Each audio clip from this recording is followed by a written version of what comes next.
जी अस्सलाम वालेकुम। ऑडिबल हूँ मैं? Kindly do reply in the स्ट्रिक्स।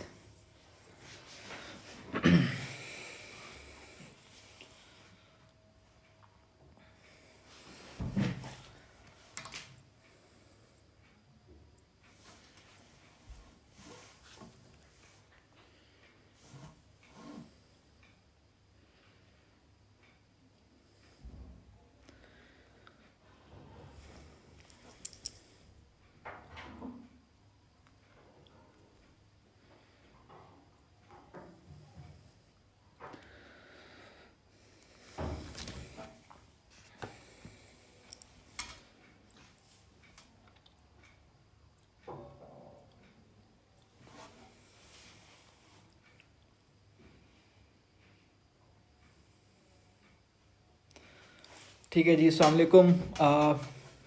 बिस्मिल्लाहिर्रहमानिर्रहीम। Myself Mukarram Sultan Sahu. I welcome you all here. तो today we will be discussing this PMS CSS, and I'll start this debate with my journey कि how I opted और किस तरीके से इसमें मैं आया और so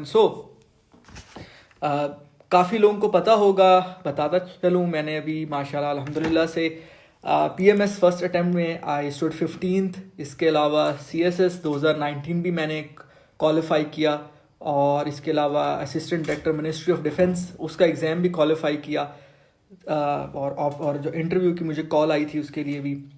तो विल स्टार्ट आवर डिस्कशन कि जी मेरी जो CSS और जो PMS की जर्नी थी ये कितने टाइम पर मुहैयत थी, और इसमें क्या ऐसे एक्सपीरियंसेस थे मेरे जो थोड़े से मैं कह सकता हूँ कि डिफरेंट थे या यूनिक थे। आवाज़ आ रही है? आवाज़ आ रही है? ऑडिबल हूँ?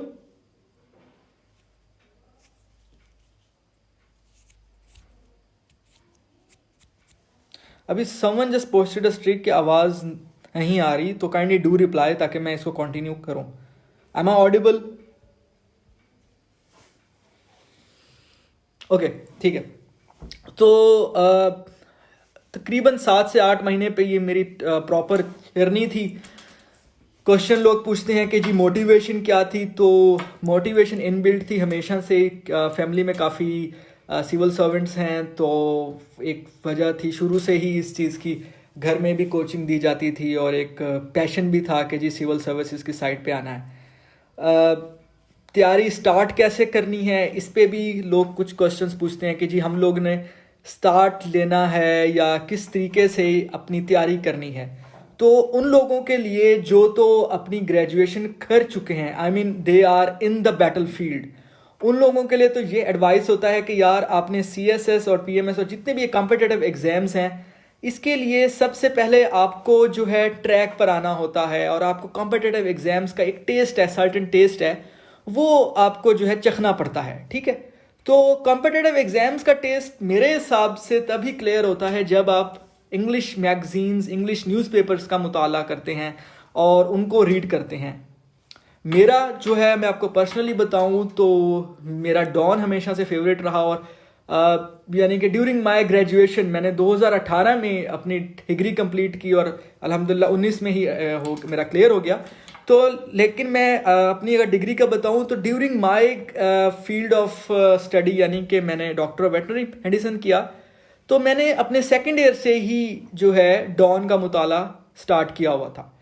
अच्छा, अब इसमें क्वेश्चन होता है कि जी हमने डॉन पढ़ना है, डॉन की समझ भी नहीं आ रही क्या पढ़ना है। इवन अगर उनको बता भी दिया जाए कि जी you are suppose to read international pages, you are suppose to read the national page, you are suppose to read the business page जो कि मंडे को आता है, संडे वाले दिन जो एक स्पेशल एडिशन आता है उसमें कभी कुछ आर्टिकल्स अच्छे आते हैं। तो जो एक एस्पिरेंट होता है, यानी जो मैं एक पर्सनली फील करता था, यानी जब मैंने डॉन स्टार्ट किया या कोई भी न्यूज़पेपर जब आप स्टार्ट करते हैं तो हमें आइडिया नहीं हो पाता कि हमने क्या रीड करना है, क्या छोड़ना है। जस्ट फॉर इंस्टेंस, अब एक न्यूज़ है उसमें लिखा हुआ है कि आज पेट्रोल महंगा हो गया, या अगर आज एक न्यूज़ लिखी हुई है कि जी आज जो है फलां जगह एक टेररिस्ट अटैक हुआ और इतने लोग जो है उस टेररिस्ट अटैक में हलाक हुए, एंड सो। तो अब हु विल डिसाइड कि यार ये जो पर्टिकुलर न्यूज़ मैं पढ़ रहा हूँ ये प्रोग्रेसिव न्यूज़ है, आई मीन ये वो न्यूज़ है कि जो मैंने रीड करनी है या मैं छोड़नी है। अब इसको एक फिल्टर से गुजारना होता है, यानी कि एक एस्पिरेंट को पता होता है कि यार ये न्यूज़ मैंने पढ़नी है और ये न्यूज़ छोड़नी है। अब उस फिल्टर को डेवलप करने के हैं दो तरीके। एक तो है कि यार आपके पास कोई मेंटोर हो घर में, यानी इतना करीबी मेंटोर हो कि आपको पता हो, वो आपको हर बार बताए यार ये पढ़नी है, तूने ये नहीं छोड़नी। तो आप 3-4 दिन के अंदर आपकी जो एक सिमत है, एक डायरेक्शन है, वो बिल्कुल मतलब सीधी हो जाती है। दूसरा इसका वे ये होता है कि आप मैगजीन्स को पढ़ते हो। लोकल मैगजीन्स काफ़ी अवेलेबल हैं। मैंने पर्सनली भी मैगजीन स्टार्ट की और विद इन 1 मंथ मुझे आइडिया हो गया कि यार अच्छा फ़लाँ जो न्यूज़ होगी ये CSS से रिलेटेड है, ये फ़लाँ न्यूज़ PMS से रिलेटेड है, आई मीन कम्पिटिटिव एग्जाम से रिलेटेड है, और जो ये न्यूज़ है ये मैंने छोड़ देनी है क्योंकि ये मैगजीन्स में रिपीट नहीं हो रही। तो जब आप continuously with your newspaper you make a sort of amalgamation of your magazines, तो आप ट्रैक पे रहते हैं। और फिर उसके बाद बाय टाइम आपको मैगजीन की ज़रूरत भी नहीं रहती, आप न्यूज़पेपर्स पढ़ रहे होते हो and then you switch to your international magazines. तो ये तो उनके लिए हो गया कि जिन लोगों ने अभी तैयारी मतलब स्टार्ट करनी है और the people who are done with their graduation और अब उन्होंने बैटल फील्ड में उतरना है। फिर दूसरे किस्म के लोग होते हैं जो अभी ग्रेजुएशन में ही एस्पायर कर रहे हैं, पैशनेट हैं कि जी they want to be a civil servant. तो उनके लिए मैं ये कहता हूँ कि यार आपने कम से कम अब 1 साल में जो मैगजीन हर महीने आता है, आपने कम से कम 5 या 6 वो मैगजीन रीड आउट किए हों during your graduation. Number 1, afford कर सकते हैं तो किसी भी जो है मेंटोर से जो या किसी जो अकेडमीज़ हैं, लाहौर में काफ़ी अच्छी अकेडमीज़ हैं, वहाँ पे अपना एक कोचिंग सेशन ले लें ताकि जब आप प्रॉपर बैटल फील्ड में उतरें फॉर योर एग्जाम तो आपको वो टाइम कम लगे, आपने पहले से आपके कॉन्सेप्ट्स बिल्डअप हों। इसके अलावा यूट्यूब पे कुछ अच्छे चैनल्स हैं जिसमें से आपको बेसिक नो हाउ मिल सकती है। बुक्स ले लें, जनरल नॉलेज बिल्डअप करें, और बाय टाइम जब आप अपनी ग्रेजुएशन कर लेते हैं तो आप इतने एप्ट हो जाते हैं, आपको पता होता है कि आपने क्या करना है, तो आप जो है within couple of months exam crack कर लेते हैं फिर। तो ये तो हो गया एक जनरल जो ओवरव्यू था या जो मैं सोच रहा था कि तकरीबन 80% एस्पिरेंट्स के ये कुछ क्वेश्चंस होते हैं। तो बाकी will go with your questions जो भी होंगे, I try to address them all. ठीक है यार, मोटिवेशन डिपेंड करता है। मैं अगर अपना मोटिवेशन देखूं तो मुझे मेरे जो सीनियर्स थे CSS के लिए मेरे 46th कॉमन जो है उसमें 5-6 मेरे बहुत अच्छे दोस्त थे। 47th कॉमन में मेरे कुछ मेंटोर्स थे, कुछ सीनियर्स थे। तो वुड यू बिलीव मैं रोज़ाना जब पढ़कर थक जाता था या मेरी एनर्जी डाउन होती थी तो मैं व्हाट्सएप पे इनके स्टेटस देखता था और इनकी जो है वो स्टोरीज ऑब्जर्व करता था और मेरा वो मोटिवेशन लेवल बिल्डअप होता था। इसी तरह PMS में भी मेरे जो सीनियर्स थे हर हफ्ते तकरीबन जो है अपनी एक पूरी सिचुएशन उनसे डिस्कस करता था। तो ये मेरा मोटिवेशन लेवल था, मतलब ये मेरे मोटिवेशन के सोर्स थे। बट हर किसी का डिफरेंट होता है। एक और मोटिवेशन भी था कि मैं अपने आप से बात करता था कि यार ये जो कुछ महीने हैं 7-8 महीने, ये no doubt they're hard, but the thing is उसके बाद आप देखें पाकिस्तान में जो जॉब के हालात हैं इस वक्त, पहले तो आपके CSS और PMS का किसी जॉब से मुकाबला भी नहीं, मतलब अगर आप गवर्नमेंट सेक्टर में देखें। और बाकी अगर आपने प्राइवेट सेक्टर में जाना है then you have to take a longer route ना, आपको MPhil करना है, आपको पोस्ट डॉक तक जाना पड़ता है, then you become up to par के जब आप एक अच्छी जॉब ले सकते हैं। तो क्यों ना एक जो है शॉर्टकट अपनाया जाए। ये शॉर्टकट ही है कि आप 1 साल मैक्सिमम 7-8 महीने मिनिमम, या मतलब PMS के लिए तो और भी टाइम इसका कम होता है, आप जो है एक अपने आप को विगरस प्रोसेस से गुजारें और जो है एक प्रेस्टिजियस जॉब ले लें।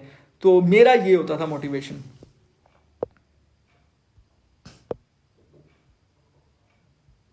जनरल नॉलेज के लिए मैंने आपको बताया, क्योंकि मैं शुरू से ही I was aimed at cracking these exams. तो मैं 18 में मेरी कंप्लीट हुई है, मेरी 12 में जब स्टार्ट हुई तो 2014 से ऑनवर्ड्स मैं मैगजीन्स पढ़ रहा था रेगुलरली।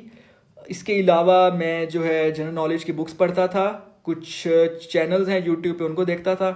मैंने PMS के लिए सिर्फ एक छोटी सी बुक थी, PMS general knowledge pass papers, मैंने वो किए थे।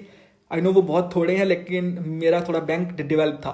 लेकिन जो मैंने अपने दोस्तों को देखा है बट वो क्या कहते हैं, वो कहते हैं कि यार इसके लिए आप जो पीपीएससी के पास पेपर्स हैं वो भी कर लें तो इनफ रहता है, आपका कंप्लीट हो जाता है।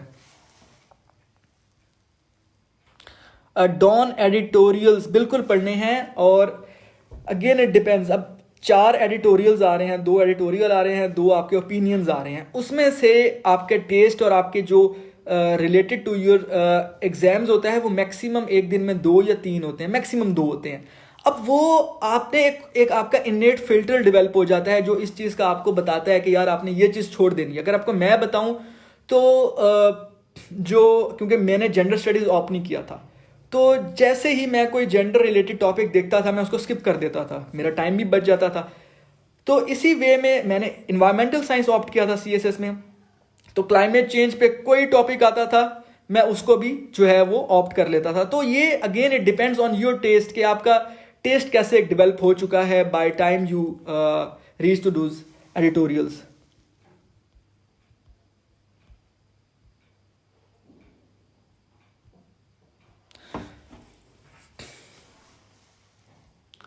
Four months are more than enough for building basic general knowledge. I mean आप यकीन करें अगर आप एक हफ्ता भी प्रॉपर जो है मैं अगर अपना बताऊं अगेन हर कोई एक दूसरे से वेरी करता है उसके इन्नेट एबिलिटीज़। मैं अपना बताऊं तो मुझे जो विजुअल मेमोरी है मेरी बहुत तेज़ है, तो आप अगर मैं कहूँ तो मैं एक हफ्ता भी अगर एक मैं समझता हूँ कि एक बंदा जिसको कोई आइडिया नहीं जनरल नॉलेज का, तो वो विजुअल प्लस जो उसकी बुकिश नॉलेज है अगर एक हफ्ता भी लगा ले तो उसका जनरल नॉलेज जो है वो ऑप्टिमम लेवल पे आ जाता है। तो ये मतलब इंटरेस्टिंग भी होती है, आपको वर्ल्ड के बारे में पता लग रहा है। लाइक मैं इसको बड़ा एक एज अ इंटरेस्ट रीड करता था, मतलब अपने सीएसएस में भी जब मैं प्रॉपर 18 में प्रेप कर रहा था, तो जब मैं बोर हो जाता था यूएस हिस्ट्री पढ़कर, इंटरनेशनल लॉ पढ़कर, तो ये एज अ मेरी हॉबी होती थी कि चलो मुझे पता लग रहा है जी जैकोबाइट रिबेलियन क्या था और 7 वंडर्स कौन से हैं, so and so.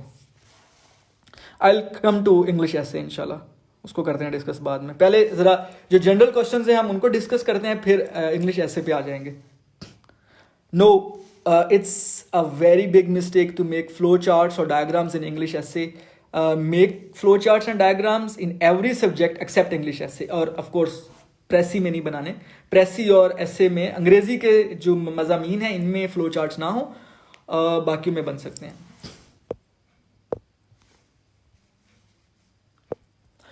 Grammatical language के लिए तो पहला सतून है आपके टेंसेस। आई मीन अगर आप प्रेजेंट इंडेफिनिट की बात लिख देते हैं ना प्रेजेंट पास्ट परफेक्ट में, तो यूं समझें कि उसके बाद आप चाहे जितनी एक्सप्रेशन के लिए जितनी high school Wren and Martin वगैरह और वो पढ़ें कोई फ़ायदा नहीं। पहले तो टेंसेस है ना, अगर आपको टेंसेस नहीं आता ठीक है, तो उसके लिए टेंसेस के लिए जो मैं बुक प्रिस्क्राइब करता हूँ वो अफजल अनवर मुफ्ती की एक बुक है टेंसेस मेड इजी। काफ़ी सिंपल सी बुक है और हम पाकिस्तानियों के लिए ही है, उर्दू इंग्लिश में ट्रांसलेशन एंड सो एंड सो वो करें। और उसके बाद ये आपका एक मैं ऐसे कहता हूँ कि स्पॉन्टेनियस प्रोसेस होता है। मैंने आपको बताया आपने रीडिंग करनी है, तो अगेन आप पहले ग्रामर से ही कर लें, ग्रामर के बाद आप न्यूज़पेपर और मैगजीन पर आ जाएं, तो स्पॉन्टेनियसली और एक जो है खुद से ही within couple of days आपकी ग्रामर भी ठीक हो जाएगी। आपको पता लग जाएगा कि यार हाउएवर के बाद कॉमा आता है, कहाँ सेमीकोलन आता है, सो and so. So it's just a matter of days कि आप अपनी रीडिंग को इंक्रीज करें, सब हो जाता है। जीके का बता चुका हूँ। अच्छा, इंटरनेशनल रिलेशन की प्रेपरेशन, सॉरी शराज साहब, मेरा पोलिटिकल साइंस था, no idea on international relations, और I am a very big fan of political science actually, तो मैंने इंटरनेशनल रिलेशन को इतना देखा भी नहीं कभी। PMS Punjabi is a very good subject. अगर एक बंदा पंजाब से बिलोंग करता है, मैं पर्सनली बता रहा हूँ, मैं मुल्तान से बिलोंग करता हूँ, पंजाबी हल्की सी बोल लेता हूँ, तो उस आइडिया से रख ली, और अल्हम्दुलिल्लाह सीएसएस में भी थी, पीएमएस में भी थी। पंजाब से बिलोंग करते हैं और आपको जो है शेर व शायरी याद हो जाती है, then you must go for this subject, it's very scoring. हाँ, इंटरमीडिएट वालों को तो यही है, अभी वो अपना जनरल नॉलेज बिल्ड कर लें, it would be more than sufficient. YouTube channels Al Jazeera खोल लें, इसके अलावा बीबीसी चेक कर सकते हैं। एक चैनल है देखो सुनो जानो, बहुत सिंपल है और बहुत अच्छे उन्होंने जितने भी आपके पाकिस्तान रिलेटेड कॉन्सेप्ट्स हैं वो वहाँ पे बड़े अच्छे वे में क्लियर किए गए हैं। मैं इवन अपने इंटरव्यू के लिए उसको देखता था, देखो सुनो जानो को। इसके अलावा आपके पास अल जज़ीरा, BBC, CNN को चेक कर लें, और हमारे उर्दू न्यूज़ चैनल्स में से भी कुछ टॉक शोज़ देखे जा सकते हैं। वाशिंगटन पोस्ट को देख लें, फॉरेन अफेयर्स को देख लें, इकोनॉमिस्ट देख लें। अब तो ये फॉरेन अफेयर्स तो वैसे भी वेबसाइट पे भी ऑनलाइन फ्री अवेलेबल होता है, तो वहाँ से देख लें, कंप्लीट हो जाता है काम।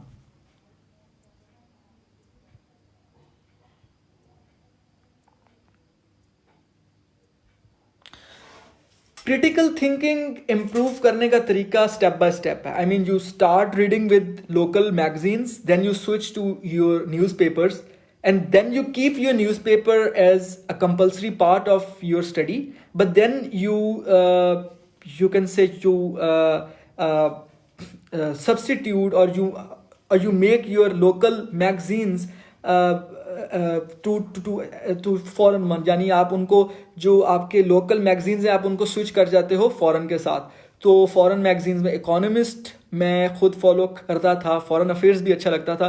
तो उसको तो आप एक आर्टिकल भी जब आप रीड करते हो तो आप खुद को बहुत एक आलिम फाजल समझने लग जाते हो, और वो होता भी है, क्योंकि उसमें बड़ा क्वालिटी एनालिसिस बिल्ड होता है। न्यूज़पेपर्स बहुत अच्छा बनाते हैं आपका एनालिसिस, तो ये बाय टाइम आपकी रीडिंग से आता है। कोई मेंटोर आपको ये नहीं कह सकता कि वो आपको घोल कर पिलाए और आपका ओके एनालिसिस आपका बिल्ड हो गया। आपका एनालिसिस आपका अपना होता है, और ये किसी बुक से कॉपी नहीं हो सकता। तो ये आप बुक्स पढ़कर, न्यूज़पेपर्स पढ़ के अपना डेवलप करते हो।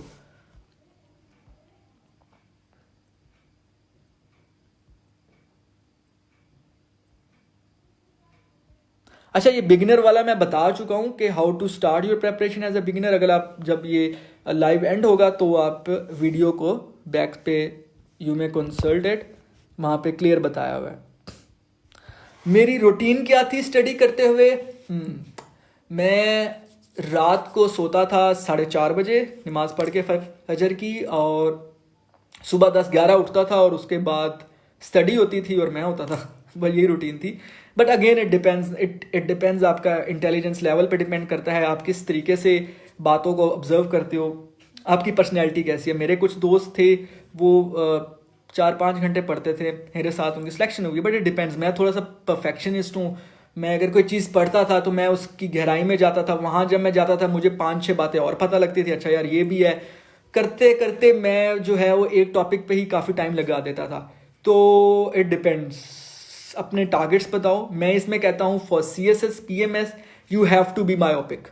बाकी एक मायोपिक विजन एक बड़ा नेगेटिव टर्म है, यूज़ होती है कि आप छोटा सोचते हो, लेकिन CSS PMS में मेरे हिसाब से आपको मायोपिक होना पड़ता है। यानी कि अगर मैं एक हफ्ते पॉलिटिकल साइंस कर रहा हूँ तो मैं बाकी सब भूल जाता था कि मैंने और भी सब्जेक्ट्स कवर करने हैं या कुछ करना है। सिर्फ पॉलिटिकल साइंस पे ही एम्फेसिस होता था, और टारगेट बना देता था कि जी मैंने इसको मंडे को शुरू कर रहा हूँ, जस्ट फॉर एग्जाम्पल मैंने इसको संडे को ख़त्म करना है। तो चाहे उसके लिए मुझे 3 घंटे पढ़ना पड़े या 20 घंटे पढ़ना पड़े, मैं उसको मंडे टू संडे एंड कर देता था। तो अपने टारगेट्स बनाएं, और यही आपकी मोटिवेशन होगी जब आप अपने छोटे टारगेट्स बनाएंगे।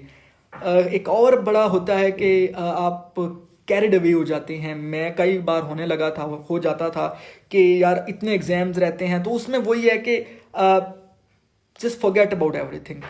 एक सब्जेक्ट उठाएंगे या 2 उठाएंगे तो उन्हीं के बारे में सोचना है और पहले उन्हें ख़त्म करना है within the shortest time.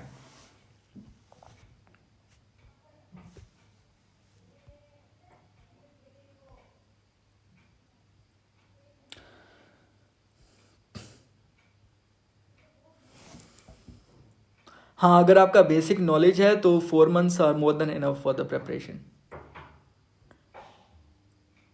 I have no idea कि CSS उर्दू में भी होगा 2021 का या नहीं।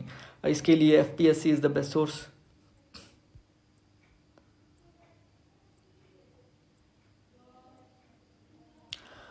यस, मार्केट्स में बंच ऑफ बुक्स हैं। उसका आसान तरीका ये है, कंसल्ट योर सीनियर्स। एक बुक का मैं क्या करता था, मैं नोट्स मेकिंग बहुत कम की है मैंने, लेकिन मैं कम्बिनेशन बनाता था। जस्ट से अगर मैं US हिस्ट्री पढ़ रहा हूँ तो मैंने अपना US हिस्ट्री को 6 बुक्स में से तैयार किया था, और सब लोकल्स थी। यानी कि जिनको आप की बुक्स कहते हो, वो थी। लेकिन उसमें ये था कि मैं एक टॉपिक को 6 बार रीड करता था, 6 बुक्स में से, और उसमें से हर बार जब मुझे कुछ डिफरेंट मिलता था मैं उसको हाईलाइट कर लेता था। तो जब मैं रिवाइज करता था तो मैं वो 6 बुक्स यानी कि जो की बुक्स थी छोटी छोटी, उन्हें सामने खोल लेता था, मुझे आइडिया होता था कि फ़लाँ चीज़ उधर से है। तो उसमें फिर एक और होता था कि मेरी एक होती थी प्राइमरी, एक सेकेंडरी, एक टर्शरी, और इस तरह उनकी इंपॉर्टेंस कम करता था मैं। यानी कि प्राइमरी मेरी वो बुक होती थी जिसमें से मैंने उस पर्टिकुलर टॉपिक का मैक्सिमम पार्ट तैयार किया होता था। जैसे वॉर ऑफ इंडिपेंडेंस है यूएस की, तो एक बुक एक्स है सपोज, उसमें से मैंने ज़्यादा तैयार किया हुआ था, तो वो मेरी प्राइमरी बुक होती थी। फिर बाकी जो एडिशंस थी वो मेरी बाकी बुक्स में थी। तो ये एक तरीका था कि जिससे आप एक नोट्स मेकिंग एंड में मैंने की थी, यानी कि जो आप सिंगल लाइनर्स बनाते हैं, क्योंकि आपका सुबह शाम पेपर्स होता है, तो उस वक्त तो मैं ऑफ कोर्स 6 बुक्स नहीं रीड कर सकता था। उस वक्त मेरे सिंगल लाइनर्स होते थे मेरे पास, लेकिन वो सिर्फ एक एक लाइन के बातें होती थी। तो उससे पहले ये है कि मैंने अपना टाइम इस वे में सेव किया था और थोड़ी इसमें स्मार्टनेस दिखाई थी कि जो एक नोट्स मेकिंग में टाइम लगता है उसकी बजाय एज इट इज़ बुक्स पे ही हाईलाइट कर दिया था उसको।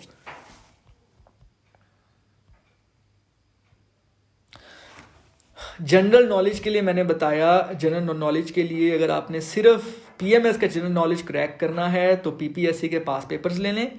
इसके अलावा PMS general knowledge pass papers ले लें। उसके अलावा आप एक वेबसाइट है pakmcqs.net, उसको कंसल्ट कर लें, इंशाल्लाह जो है अफाका होगा। इंग्लिश इंप्रूव करने के लिए बता चुका हूँ, टेंसेस की बुक है अफजल अनवर मुफ्ती, टेंसेस मेड इजी।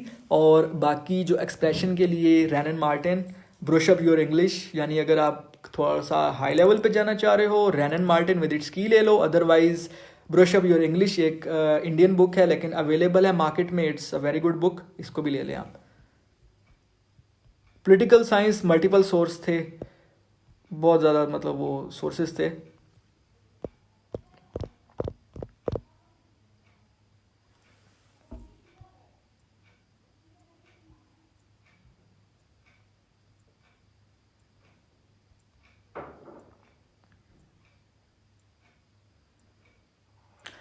हाँ, ये बड़ा पॉइंट होता है कि जी आपने एक सब्जेक्ट मुकम्मल कर लिया तो वो भूलने लगता है। मेरे साथ ये होता था। इसका सोल्यूशन उस वक्त तो ये किया था क्योंकि मैंने लाहौर में जब प्रेपरेशन की तो फॉर्चुनेटली लाहौर में एकेडमीज़ काफ़ी ज़्यादा हैं और उनके टाइम से जो है मॉक एग्ज़ाम्स हो रहे होते हैं। अगर तो एकेडमीज़ के मॉक्स मिल जाएं वेल एंड गुड। मैं क्या करता था, एक एग्ज़ाम मुझे यानी स्केड्यूल इस तरह बनाया हुआ था कि यार अभी ये मेरा सब्जेक्ट ख़त्म होगा तो इसके 2 हफ्ते बाद एक एकेडमी का मॉक एग्ज़ाम आ रहा है, तो वहाँ मैंने 2 सब्जेक्ट अपने दे देने हैं। एक तरीका ये है। दूसरा तरीका ये है कि आप जो है उन सब्जेक्ट के जो टीचर्स हैं, and bye teachers I mean जो आपके सीनियर्स होते हैं और जो उसके स्पेशलिस्ट होते हैं उन सब्जेक्ट्स के, उनको आप जो है पर्सनली एवेल्यूएट करवाएं उनसे। Once you are done with the exam और आपने 100 में से 40 ले लिए, you have pass the threshold level, well and good, forget about it. भूल जाओ कि वो सब्जेक्ट कभी था भी और आपने कभी उसमें से कुछ किया भी था या था। वो इंशाल्लाह आपको याद ही रहेगा और वो जब आप रिवीजन करोगे तो आपके लिए इजी हो जाएगा।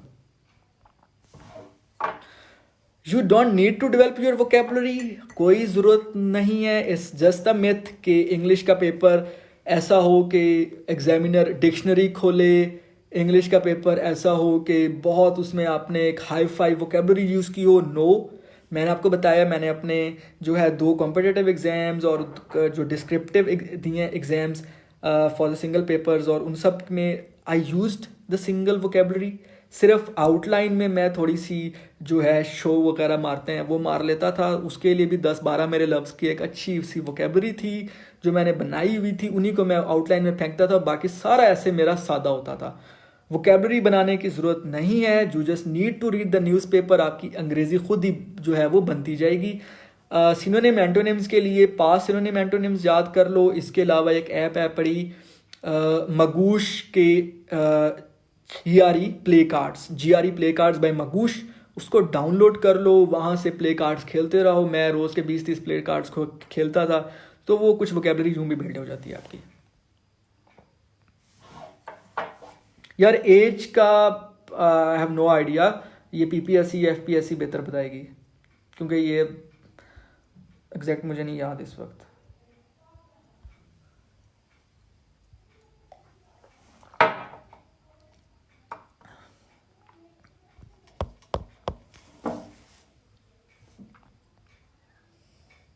इंटरव्यू एक्सपीरियंस, आई मीन पहले रिटर्न कर लें, उसके बाद इंटरव्यू का एक्सपीरियंस भी बता दूंगा, क्योंकि मैंने आपको बताया we have to set a myopic vision in our competitive exam. तो इसमें अगर मैंने तो आपको बताया अपने एक हफ्ते का सोचना है, ज़्यादा नहीं सोचना, और एक सब्जेक्ट का लेकर सोचना है और आगे आगे मूव करना है। सॉरी यार, I have no idea regarding IR. Islamic studies के लिए मैंने 2 बुक्स यूज़ की थी, तैयब इस्लामियात यूज़ की थी विद कारवां बुक ऑफ इस्लामियात, ये मेरी पर्सनल चॉइस थी। आगे आपको देख लें, इस्लामियत में अच्छी बुक्स अवेलेबल है मार्केट में, काफ़ी बुक्स हैं और अच्छा काम है सब पे ही। I prepared social work from local publisher book, लेकिन ज़्यादा जो मैंने इसमें अपना जो किया था मटेरियल या जो स्मार्टनेस दिखाई थी वो I consulted web. Suppose social work ना बड़ा सिंपल सा सब्जेक्ट है और इसमें एक मिसकंसेप्शन है कि मार्क्स नहीं आते। इसमें मार्क्स आते हैं लेकिन लेने का एक तरीका है। जैसे आप एक क्वेश्चन कर रहे हैं, the question is regarding drug addiction, ठीक है। अब एक ड्रग एडिक्शन में जब आप क्वेश्चन कर रहे हैं तो जो आप बुक कंसल्ट कर रहे हैं किसी लोकल पब्लिशर की, उस बुक के अंदर जो डेटा है वो थोड़ा पुराना होता है। आपने वो तो पुट ऑन करना ही है, लेकिन साथ आपने ड्रग एडिक्शन पे लेटेस्ट डेटा निकालना है। उसके अलावा आपने ड्रग एडिक्शन पे यूएस का डेटा निकालना है और जो आपके जो डेवलप्ड कंट्रीज है उनका डेटा निकालना है, साथ हमारे नेबर्स हैं उनका डेटा निकालना है। इसका फायदा आपको ये होता है कि आप एनालिसिस डेवलप कर लेते हो, comparative analysis, number 1। Number 2, social work में वैसे तो हर सब्जेक्ट में फ्लो चार्ट्स और डायग्राम्स हों, लेकिन सोशल वर्क एक वाहिद सब्जेक्ट है कि जिसके अंदर आपके हर क्वेश्चन में डायग्राम होना लाजमी है, क्योंकि ये थोड़ा सा जिसे हम कहते हैं कि प्रैक्टिकल नोयत का सब्जेक्ट है। तो आपको एग्जामिनर को एक तो ये इम्पैक्ट देना है कि यार मैंने इस पे थोड़ा प्रैक्टिकली वर्क किया है, तो जो पॉइंट्स लिखे हैं उन्हें क्लाउड्स बना लें, बॉक्सेस बना के प्राइमरी, सेकेंडरी और छोटे बॉक्सेस में डिवाइड करते जाएं। और तीसरा इसमें यह है कि नंबर इसमें क्यों नहीं लोग ले सकते कि सोशल वर्क ऑप्ट बहुत करते हैं लोग। तो अगेन कॉम्पिटिटिव एग्जाम इज के you have to stand significant इसके अंदर, तो आपको इसमें डिफरेंस पुट करना होता है। तो उसमें आप जो सोशल साइंटिस्ट हैं सोशल वर्क के, उनके जो बुक्स के रिव्यूज़ हैं वो निकाल लें। इसके अलावा सोशल वर्क के लिए जो इसकी अपनी वोकेबलरी है वो निकाल लें। तो वैसे तो हर सब्जेक्ट की आपने पुट करनी है, बस खास तौर पे जो ऐसे सब्जेक्ट्स हैं ना जैसे जो सोशल वर्क है जो ज़्यादा लोग ऑप्ट करते हैं, तो उसके लिए आपका यही है कि आपने थोड़ा डिफरेंट होना है।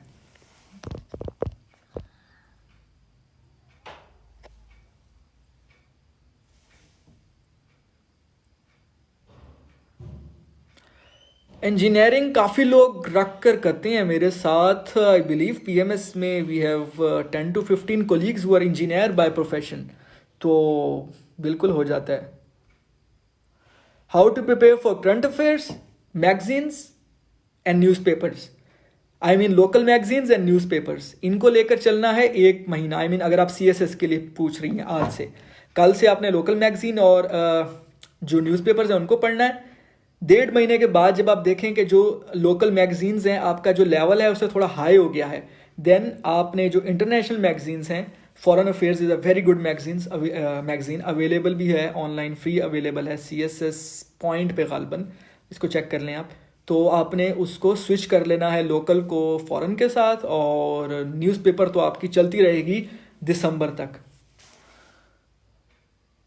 No, it's not necessary to have written notes of every subject. I just prepared my written notes for just 2 subjects. बाकी मैंने किसी के लिए नोट्स मेकिंग नहीं की, और मुझे नहीं अच्छा लगता था कि मैं अपना टाइम उन्हीं बातों को लिखने में लगाऊं जो बातें किताब में लिखी हुई हैं, उनको बल्कि छोटा करके लिख रहा हूँ। हाँ, एंड में बनाए थे जब रिवीजन कर रहा था, यानी दिसंबर में मैंने अपनी प्रेप ख़त्म की थी CSS की, जनवरी में दिसंबर में ख़त्म करके एकेडमी एक में मॉक एग्ज़ाम दिए थे। मॉक के बाद जनवरी में मैं वापस मुल्तान आया था, अपने शहर आया था। यहाँ पर जब मैंने उसकी सेकंड रिवीजन की थी तब मैंने हर सब्जेक्ट के वन लाइनर्स बनाए थे, बट अब उनको नोट्स नहीं कह सकते, वो तो इसलिए थे कि मैं 1 घंटे में बस गो थ्रू हो सकूं उस हिसाब से। यार इट डिपेंड्स, एकेडमी में क्लासेस भी लोग लेकर करते हैं एग्ज़ाम, मैंने एकेडमी ऑप्ट की थी और सेल्फ स्टडी भी करते हैं, तो it depends. How to avoid demotivation throughout the preparation? Just know who you are, just try to remind yourself again and again that you are doing something very special for yourself, for your family, and for the society especially. आप you are doing this to just to not to prove yourself but to become very useful for the society. तो you cannot be demotivated, inshallah.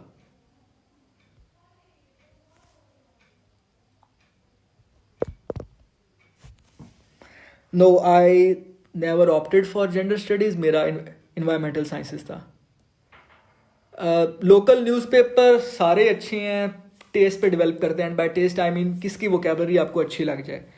क्योंकि मैंने जो read किया, I read don, मेरे कुछ दोस्त Tribune भी पढ़ते थे, ट्रिब्यून भी बहुत अच्छा है। तो डिपेंड्स ऑन यू जस्ट कि आप कौन सा रीड करते हैं। Philosophy is a scoring subject, लेकिन अगर आपको फ़िलासफ़ी से लगा हुआ है, आई मीन फ़िलासफ़ी वो सब्जेक्ट है जो आप एक सोर्स से या 2 सोर्स से पढ़कर नहीं उसको अच्छे सब्जेक्ट में यानी कि एक्सेल नहीं कर सकते फ़िलासफ़ी में। फ़िलासफ़ी कुछ पर्टिकुलर लोगों के लिए होता है जिनका एक पर्टिकुलर नेचर होता है रिगार्डिंग फ़िलासफ़ीज़, यानी एक अगर आपको फ़िलासफ़ी से लगाव है then you must go for it. Geography is a good option. I would say sociology, I am skeptical about it. Mass comm is a good option.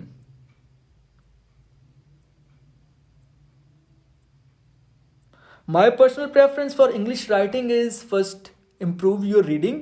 Once you are done with your reading, then मैं अपना बताता हूँ, मैं फिर उसके बाद अपनी प्रेसी और जो ऐसे है वो एवेलुएट करवाता था मैक्सिमम, मतलब जितना लिखो उतना ही इसमें, ये वो है कि जितना गुड़ डालोगे उतना उसमें मिठास आएगी। तो इंग्लिश तो ऐसे ही है, जितना लिखोगे उतनी आपका अच्छा होगा।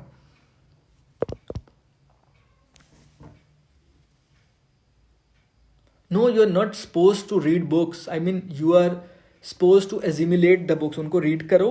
मैं अपने आप से बात करता था रीड करते हुए, what is he trying to say. जब मैं एक बार अपने आप को वो समझा देता था, वो पर्टिकुलर जिस्ट, मैं उसके बारे में नहीं सोचता था और हो जाता था। और मैंने बताया कि जब एक सब्जेक्ट ख़त्म हो जाएगा, उस सब्जेक्ट को ख़त्म करने के बाद आपने उसको रिटन में या तो पास पेपर्स लिख लें, नहीं तो मॉक दे दें कहीं पे, या उसका कोई एवेल्युएशन करवा लें ताकि दोबारा उसकी फ़िक्र ना हो आपको।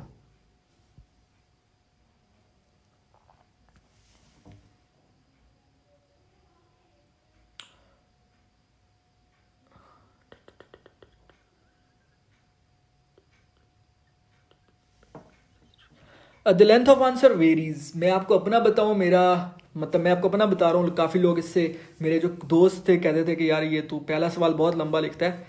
मैं पहले सवाल मेरा जाता था 9 पेजेस, देन दूसरा 6 पेजेस, 7 पेजेस, और जो आखिरी होता था वो 4 to 5 पे एंड होता था। ये मेरा एक वे था। जनरली जो इसमें वेज हैं, एक तो ये है, कुछ लोग कहते हैं कि आप सब में 6 पेजेस का लिखें, कुछ 6+ की बात करते हैं, 5 की भी बात होती है, तो 5 से कम नहीं ऑफ कोर्स।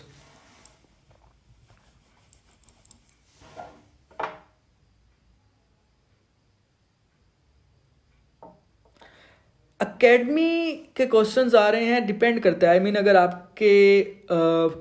आपके जो सोशल सर्कल है उसमें ऐसे लोग हैं, आई मीन जो आपको गाइड कर सकें, तो आप एकेडमी के बगैर भी कर सकते हैं। लेकिन अगर आपके ऐसे लोग मिसिंग हैं सोशल सर्कल में, तो फिर CSS और PMS ना एक काफ़ी लंबा हो जाता है। तो अकेडमीज़ आपको उस साइड पर गाइड करते हैं। मैं यहाँ ना एक एग्जांपल देता होता हूँ कि अब ये गिलास है ना, तो you are suppose to put the water in this glass, ये पानी इस गिलास में डालना है, ये आपको आपके मेंटोर सिखा सकते हैं कैसे डालना है, या आप खुद भी सीख सकते हैं।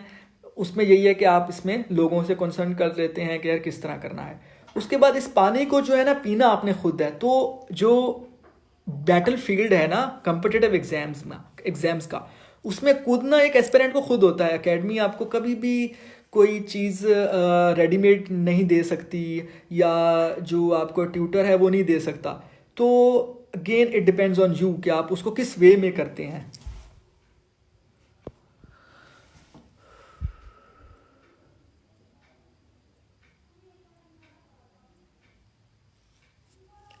Every degree is best after BA, it just depend कि आप कौन सा करना चाह रहे हैं। पॉलिटिकल साइंस में कर लें यार, सॉरी इसमें मैं कुछ बता नहीं सकता कि आई am not a specialist in this.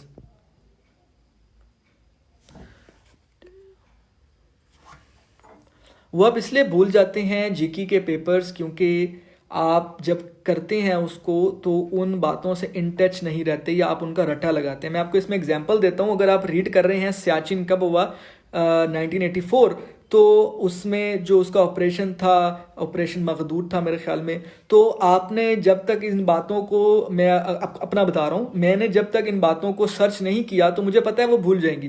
तो आपको चाहिए कि जो बातें आपको न्यू लग रही हैं उनको आप साथ साथ रीड करते जाएं, ताकि उसके बारे में आपका कॉन्सेप्ट बिल्डअप होता जाएगा। तो वो बाय टाइम आपका जब कॉन्सेप्ट बिल्ड हो जाता है तो फिर वो नहीं भूलती बातें।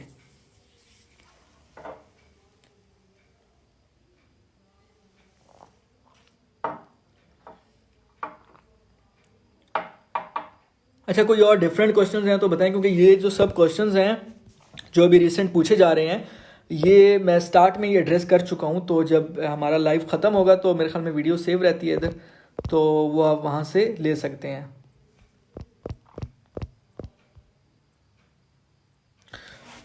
ऑप्शनल स्कोरिंग जो आता हो आपको, ट्रेंड इसमें मैटर करता है, बट ट्रेंड को सेकंड प्रायोरिटी पे देखना है, पहले अपना टेस्ट देखना है।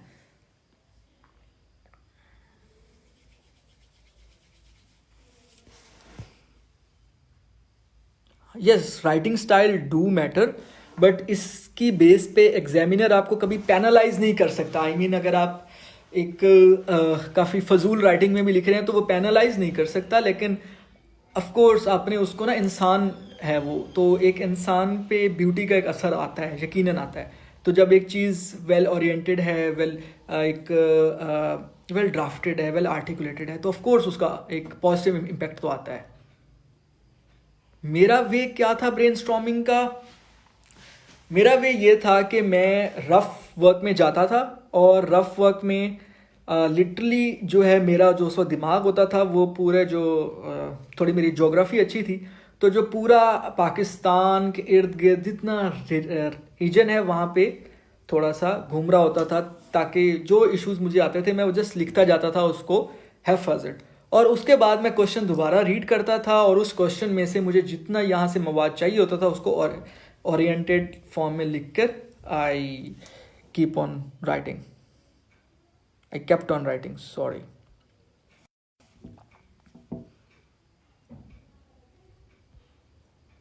जीके का प्रोपोर्शन हर साल जो है तब्दील होता है। इसमें आप नहीं कह सकते कि इस साल ज़्यादा आएंगे। हमारी बारी साइंस से काफ़ी आए थे पीएमएस में गालबन, if I am not wrong, correct me if I am wrong. तो बट इट डिपेंड्स कि किससे कहाँ से आ रहे हैं।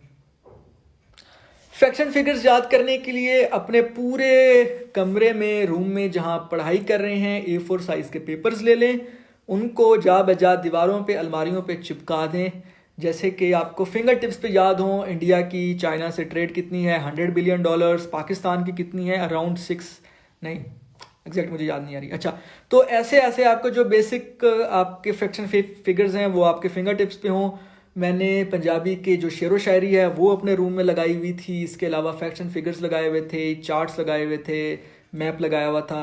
तो जब आप नींद से भी उठते हैं तो आप अपने इर्द गिर्द फ्रैक्शन फिगर्स देखते हैं, तो यू कैन नॉट जो है उसको आप भूल नहीं सकते, वो पक्के हो जाते हैं आपके। इंटरनेशनल रिलेशन ठीक रहेगा आफ्टर BA? हाँ ठीक है, अच्छा सब्जेक्ट है। स्क्रीनिंग टेस्ट, अच्छा इसमें मुझे कोई नॉलेज नहीं है, क्वेश्चंस आ रहे थे और मैं वही कह रहा था कि आई एम नॉट श्योर कि स्क्रीनिंग टेस्ट अगर तो हो रहा है one paper base, I mean जैसे जनरल नॉलेज का होता है, तो आंखें बंद करके पीपीएससी के पास पेपर्स इनफ हैं और वही इनफ हैं पीपीएससी, क्योंकि उसके लिए इतना टाइम लगाने की ज़रूरत नहीं है आपको। एक जो अच्छा एस्पायरेंट है उसके लिए टारगेट कभी भी स्क्रीनिंग टेस्ट नहीं है, उसके लिए है जो आपके एक्सटेंसिव पेपर हैं, जो the papers that would actually put the difference ना, जो एक आपको एलोकेशन लेकर देंगे। तो स्क्रीनिंग के लिए अपनी तैयारी भी रखें, लेकिन साथ रोज़ के जो है अगर पीपीएससी के पढ़ने हैं, अगर पीएमएस का है करना है, सॉरी सीएसएस के स्क्रीनिंग के लिए एफपीएससी के पास पेपर्स, और जो मैंने अभी आपको वेबसाइट बताई pakmcqs.net, वो काफ़ी अच्छी वेबसाइट है एफपीएससी पे, जो ख़ासतौर पे उस पर करंट अफेयर्स के एमसीक्यूज़ हैं वो बहुत अच्छे होते हैं। नंबर 3, मैगजीन्स जितनी भी लोकल हैं हार्ड में जो मिलती हैं, उनके एंड पे भी करंट अफेयर्स के एमसीक्यूज़ आ रहे हैं, उनको भी साथ साथ करते जाएं, यानी हर महीने के जब आपने मैगजीन पढ़ना है तो वो भी कर लें, तो इंशाल्लाह स्क्रीनिंग कहीं भी नहीं जाएगा, हो जाएगा। Paper presentation, put the margins, I use to do it. I use to conclude by both by words and by a chart और अ डायग्राम। पाकिस्तान की डायग्राम बनाना, ट्रेस करना सीख लें, हर क्वेश्चन में उसको ट्राई करें, बनाएं, और flow charts and diagrams, you are done with it.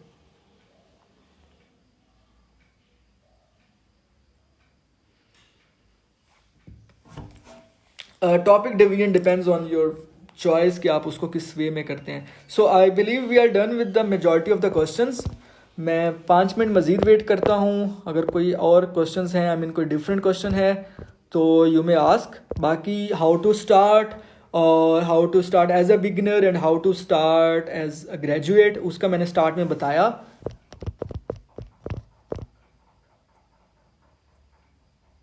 हाँ, पास पेपर्स काफ़ी मैटर करते हैं, आई मीन आप उन पर टोटली डिपेंड तो नहीं कर सकते, लेकिन अगर आपने ये है कि आपके पास टाइम भी कम है और आप एक शॉर्ट पीरियड में एक रिस्क लेना चाह रहे हैं, तो दे डू वर्क एक्चुअली। मैं जीके का 2-3 बार बता चुका हूँ। Magazines are not compulsory for PMS but magazines are compulsory for the competitive exams. तो यानी अगर आपने पीएमएस भी स्टार्ट करना है तो आपको थोड़ा आइडिया तो हो। तो सीएसएस के लिए तो है ना कि आपने रेगुलर पढ़ना है, लेकिन पीएमएस के लिए आप 1-1.5 हफ्ता मैगजीन को ख़त्म करें ताकि आपको आइडिया हो जाए कि हो क्या रहा है हमारे इर्द गिर्द में, तो फिर उसके बाद चाहे आप उसको ना करें। यस, मैं मैप्स नहीं बनाता था, फ्लो चार्ट्स बनाता था। न्यूज़पेपर पढ़ना लाजमी है।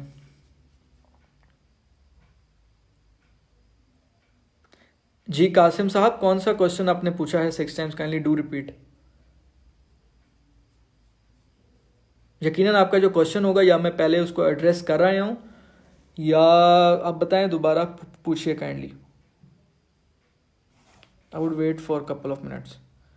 जी आप भी बताइए। Rabab you have asked 7 times, well I wonder वो 7 टाइम्स कहाँ है। एनीवेज जी, good book for government police, I have no idea, I never read that subject.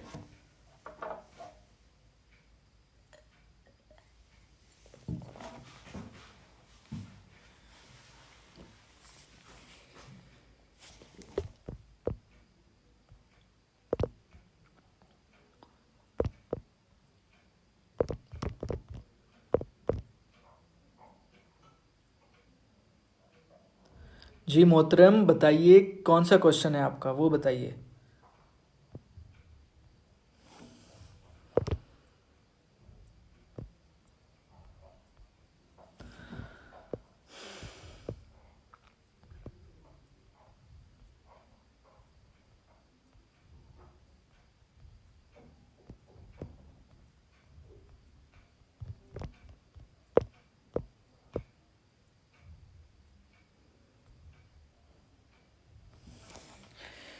Veterinary sciences is a good subject. मैंने पर्सनली ऑप्ट नहीं किया था because veterinary sciences is for those जो veterinary practitioners हैं, ठीक है। I mean जिन लोगों ने किया है प्रॉपर इसकी वो किया है, आई मीन साथ साथ विथ थ्योरेटिकल वर्क उन्होंने प्रैक्टिकल वर्क भी किया है। बिकॉज वेटनरी साइंसेज में वो एक क्वेश्चन पूछ रहा होता है फर्स्ट सेमेस्टर से और उसके बाद एक एब्रप्ट उसका जंप आता है टूवर्ड्स जो है आपके 8वां सेमेस्टर 9वें सेमेस्टर का किसी टॉपिक से। तो मैं क्योंकि पूरा एक साल इससे दूर रहा और जो है सोशल साइंसेज पे आ गया था, तो मैंने सोशल वर्क ऑप्ट किया था, लेकिन मेरे दोस्तों ने किया था और उनका हुआ है, मेरे साथ एलोकेट हुए हैं वो। तो इट जस्ट डिपेंड। ओके जी, ठीक है जी, ओके, थैंक यू, अल्लाह हाफिज़, अस्सलाम वालेकुम।